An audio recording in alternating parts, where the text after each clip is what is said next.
Welcome to the Truth Corner. My name is Kama Burton with Loving Me First, and today's session is Broken Yet Mended.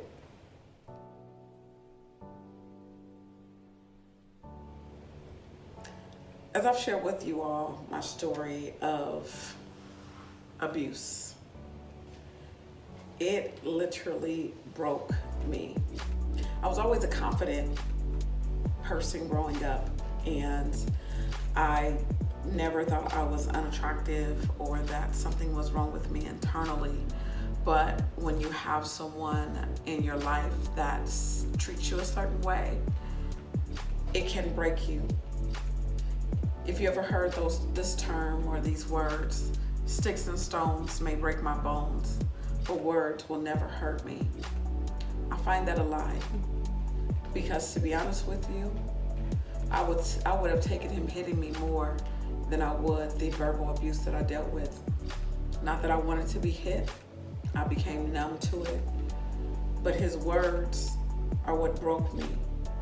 I remember him telling me one time that nobody would ever want to be with a woman with 3 kids.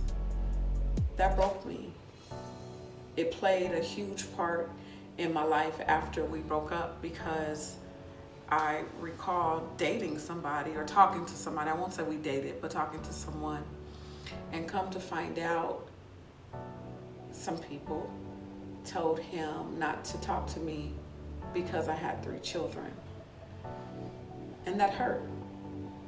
They were in church, and I thought what he said actually became my reality.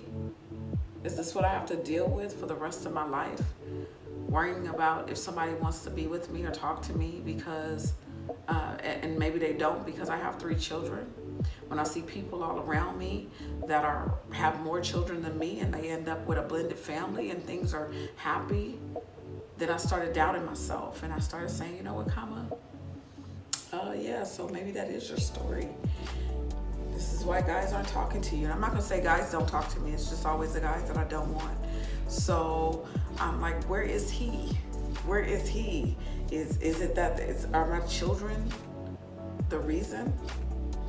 It didn't have me treating my children any kind of way or treating them differently or putting them aside, because at the end of the day, my life, as long as I have my children there, they are my priority. There's no man that's gonna come in and take that from me.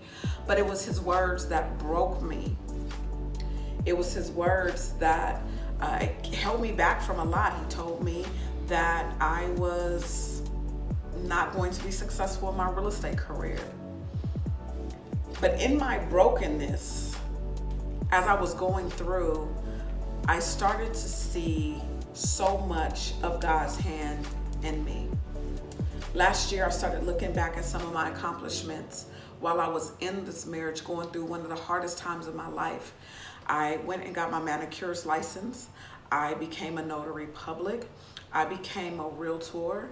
I ended up going back to school and getting my AA degree, and I finished my bachelor's degree, all while I was broken. I didn't see my strength back then because it was fogged with all of the negative things that was happening within my household. I didn't see that I was being this Wonder Woman in the midst of my storm. I didn't see that because I was clouded with his judgment, and I was clouded with his negativity as I'm working to pursue whatever passion or pursue my purpose in life while I'm going through the hardest time. But I was broken. So it was hard for me.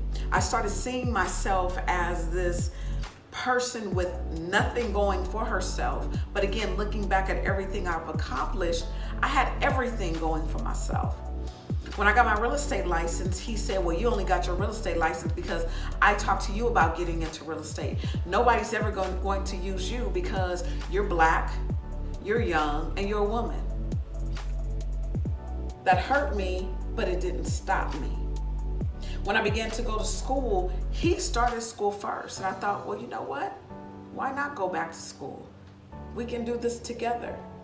And he was okay with it until he would be enraged with anger And then he would say things like, you only doing it because I'm doing it. You only doing real estate because I want to do it. Why is it everything I'm trying to do, you want to do the same thing? It hurt me, but it didn't keep me down. It broke me, but it didn't keep me down. I didn't realize I was building my strength through everything that I was doing that was going to contribute to where I am today and wherever God has me going. I went through depression for about 2 years. Didn't want to be around anybody. I would stay in my room, in the bed. When I wasn't working, I lost out on a lot of clients because my focus was, not so much focus, but my mindset was on my problems.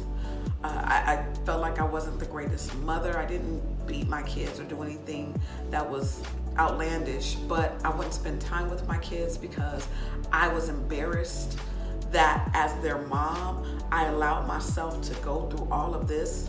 I was broken. But then I heard about this thing called affirmations. Where I heard about, I can't tell you to this day where I heard about it or if God just put it in my spirit. I just knew that I had to start telling myself that I was better than how I see myself. I'm a firm believer of looking at yourself in the mirror and telling yourself positive things about yourself. So as I'm in a broken state, and although I'm telling myself things I didn't believe, I had to get to the point where I believed it. So this is what happened. I recall people telling me things about myself that I didn't believe. People would tell me that I am going to be successful. People would tell me how beautiful I was. I even remember that there was a time that I would not take pictures because I was so embarrassed of the way I looked. I remember looking at myself in the mirror thinking, why would somebody want to see me? I wouldn't even smile in pictures because there were times that my ex-husband would not allow me to laugh if there was something that was funny to me because he didn't find it funny. So all of this control spilled over to me for years and years to come.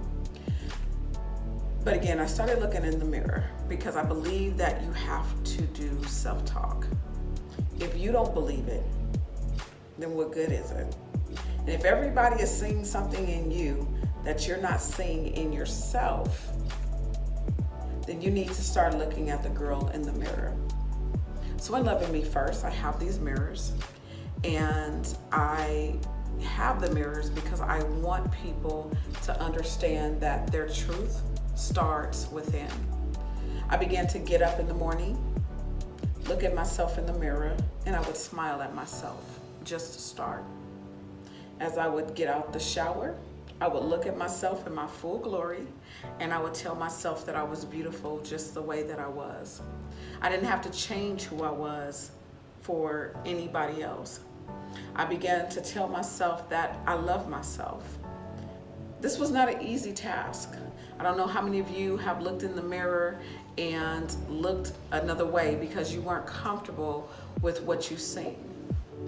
But it's time for you to get comfortable. Being broken, I had to get mended. And the only way that I was going to do that is by, again, trusting and believing in who God has created me to be. I didn't feel like I had purpose. So I had to tell myself that, you have purpose. Somebody will love you one day. You will be happily married one day. I had to remind myself that I am not a punching bag, that I am not whatever or however I was treated. That is not who I am. That did not have to define me. And when I tell you this is a process, it's almost like tearing off the layers of something. It's gonna hurt.